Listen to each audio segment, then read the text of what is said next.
Buenos días. Good morning. So, I'd like to welcome you to our book. As you've seen, it's very colourful. And in the introduction, it describes this journey from darkness to light. In other words, creativity as a form of enlightenment. But it's a bit more than that. Because if you look at the picture at the beginning, what that actually shows us is the cosmos, the whole universe around us.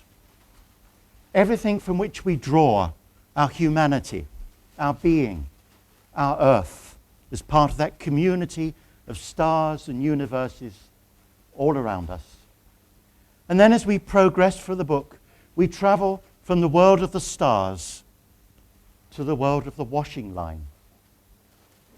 The particular, the small, the apparently insignificant. And this has a story. The foundation at one point allowed me to go to Brazil to work with one of the authors of this, Nana Albano. And while I was there, her students from Campinas University, who'd done a master's degree and were now teaching in their schools, came to meet me to show me how they were working creatively in the classroom. And for many of them, it was not easy. It was a system that didn't evoke creativity. There was not the materials to be very creative. It wasn't respected. So these young people were fighting a battle. They were struggling to bring the arts into the child's life, into the children's experience at school. And there's one young woman in her late 20s, and they'd all made little videos of what they'd done, and she brought this one video. And this video just showed that she went into a classroom and she hung up a washing line. And on that washing line, she put some T-shirts, a green T-shirt, a red T-shirt, a white T-shirt, just colours of the T-shirts. And then you should see the children's faces. This was enlightenment, because this was art. The colours of the T-shirts, the simple things we put on each day, we don't give a second thought to, became a work of art in their classroom. And they experienced joy and enthusiasm. And that just shows we don't need huge projects. It doesn't have to be, as Anna said, an expensive investment to be creative. We are creative. And a simple act like that of this young woman was inspiring. And she came up afterwards and said, was I doing the right thing? And of course she was. And be able to say, yes, this is what we should how we should work with children. The spontaneity, the joy of childhood, the moment of wonder, the capture of awe and surprise at our world, the world we live in, is what is creative. And the children taking that into themselves, that moment, is a lifelong experience. They will never look at T-shirts the same again. And we will never look at washing lines the same again. So from on one side, the deeply thoughtful world of the universe, on the other, the little daily concrete examples of creativity in our life. I'd now like to read a quotation. And this is from none other than the Premier of China, Wen Yaibo. Oh, he was until last week, Premier of China. And this is what he said 2 years ago. We must encourage students to think independently, freely express themselves, get them to believe in themselves, protect and stimulate their imagination and creativity. This is the Premier of China. Unexpected words. Whether it becomes a reality or not, I think, is a different question. But nevertheless, the same thought is there between this young woman in Brazil, working with her clotheslines, and the Prime Minister of China. What the world needs today, which Anna has brought out very clearly. And as we see in our world today, we are going through fundamental changes, especially connected to the workplace. Our work is changing. Our professional, vocational, daily lives are being transformed around us. And of course that is unsettling. We as human beings do like to feel secure, to know where we are, where we stand, that the world is going to be under our feet the next day and is not that different. But we're not in that world anymore. Technological and social change is around us constantly. And this brings new tensions. A tension on one side between creativity and liberty and freedom. How do these two interact? They're shifting into new relationships between the freedom we need to be ourselves and the freedom our children need to grow into themselves, and what we call the creativity that is expressed through that. Freedom and creativity on one hand.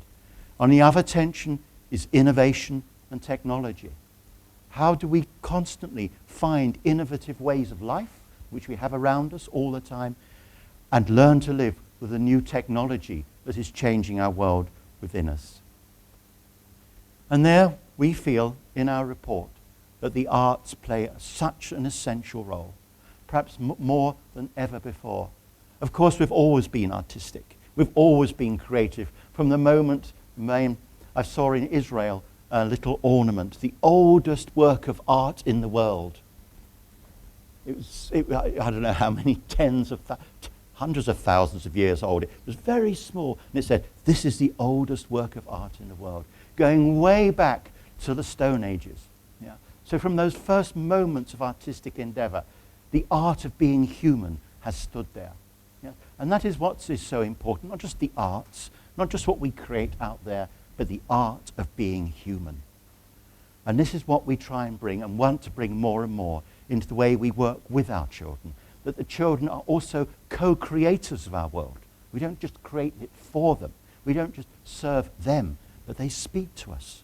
Just as our childhood speaks to us, in us, so our children speak to us. And in this work that has been demonstrated, that we've just seen here, we can see how through imagination and wonder, we can co-create with our children. And that has deep implications for what we call schools. The OECD has invented a new word, and it's not very poetical. They call it innovative learning environments. And this could be a university, it can be a school, it could be a foundation, it could be an institution, an innovative learning environment. You can understand, they had their first conference on this theme in the spring this year. How important it was to understand that how we work with our environment in an innovative way that also is brings a fertile ground for innovation. But I prefer another word. I think what we have to look for when we're working together are islands of innovation. I don't know if you saw the beginning of the Olympic Games in London this year. This theme was based on the islands of wonder from Shakespeare's The Tempest. And so I think the idea of an island of innovation, because innovation can't come from top down. It's not a systematic reform that you can be told, innovate, be creative. We have to create spaces where that can unfold from within. And so these islands of innovation are the schools that we are researching, the colleagues we are finding, the carers for children, the teachers, the educators around the world, like this young woman, who have become islands of innovation. And it's they that need the support. And our hope is in producing such reports as we've done now, that support will be more and more for them. It cannot be done without autonomy. It cannot be done without freedom, a freedom of the soul, a freedom of the spirit, to be creative, to develop with our children together. But it's hard work. And I've often come back to one of the greatest creators of all, Leonardo da Vinci. In his notebooks, a sentence rings out again and again. It's rather a sad sentence. Oh, Leonardo, why do you work so hard? And another sentence. Tell me if anything was done. Tell me if anything was done. And these are the words of one of the greatest geniuses of the early modern age. There's always a question, and you're never sure that the answer is there. He surveys all his life, everything he's achieved, his scientific experiments, his discoveries, his extraordinary anatomical explorations, his paintings, his drawings, everything, his treatise on bird flight. And he still says, tell me if anything was done. But that is an important question, that we never come to the solution, that we never come to a utopia, that we never come to the answers. The answers always have to be afresh, anew, a new struggle, a new achievement. And then we move on to somewhere else, another place, another form. And this again is what the illustrations in this book show, that it's a movement, that we move. In our emotional world, we are always in movement, as was just expressed so wonderfully on the stage. This constant movement is what creativity is about too. Art is a criticism of life. When we make art, we're changing the world. We're changing it into something else. You can see that again if you go look at the art of the Russian icon, that when an artist works with the icon, it's not just anymore a bit of pigment on a bit of wood. It's something else, because the human spirit has entered that pigment. The human spirit has entered into the very material fabric of what is created, and that changes the world. And that is why, of course, they're so venerated and so respected in the tradition of Russia and the east of Europe. And we have to respect our art in that way. But it's never a solution, never an answer. And one thing we have learnt in this last century, art does not make us better people. Art is an exploration, but we need something deeper to make us better people. And it's how we use that art and what we create out of ourselves that can make us better people. But art in itself doesn't.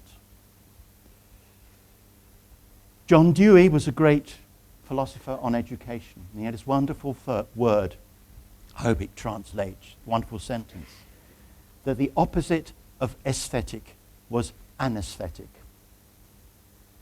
That if we don't have the aesthetic around us, we go to sleep. We sleepwalk. It's the book backwards, that we go from light to darkness.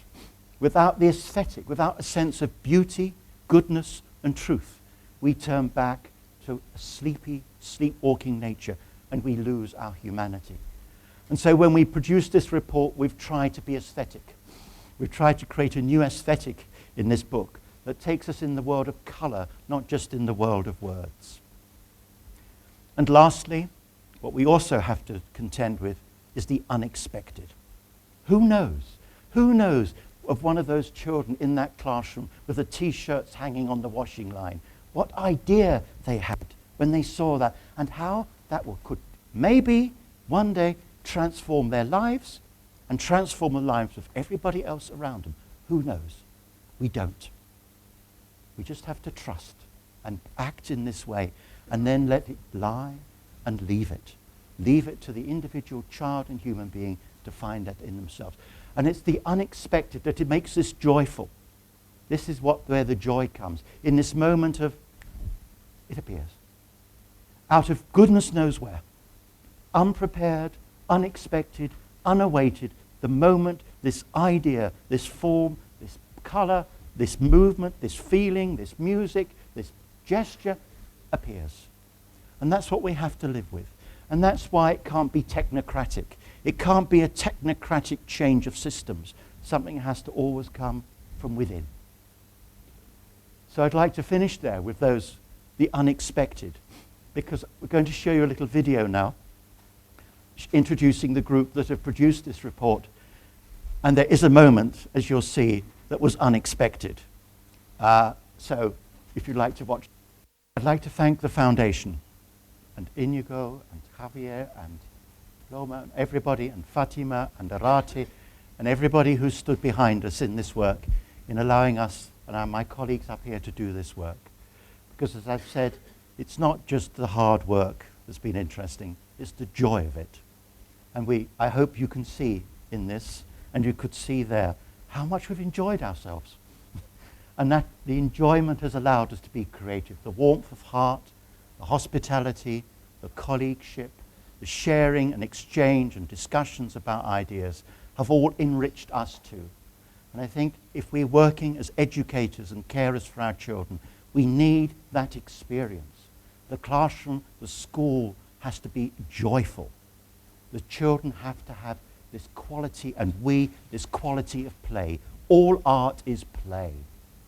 We need to play. We need to have that sense of imagination that we can create something new again and again. And just as we say, good morning, creativity each day is newly created. And that, I think, can give us some hope in a turbulent, difficult, and very tense world that we happen to live in, and our children will have to inhabit in the future. So thank you very much.